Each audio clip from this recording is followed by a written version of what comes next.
kitchen, and basically we've been setting this to a spin speed of 1,000, which seems to work quite well. It dries the clothes nicely, ready to go out on the clothes dryer outside on the terrace.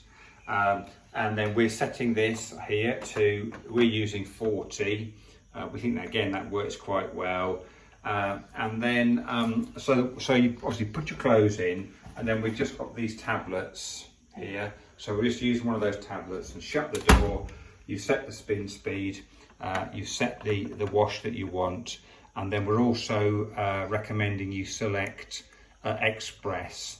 It's a pretty good washer, and on Express it seems to clean the clothes, wash the clothes really well, and it takes much less time. So with the door shut, press Express, these are set, and then we press yellow for start. Yellow for start, yeah.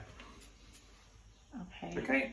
The other thing to say is that doesn't automatically turn, so you've got to put it back to off. Oh yeah, sure, yeah. So how do you know the machine's finished? Because it'll tell you fan. Oh, okay, When it goes to fan, yeah, that means end. great stuff. Okay, lovely. All right then, there we go.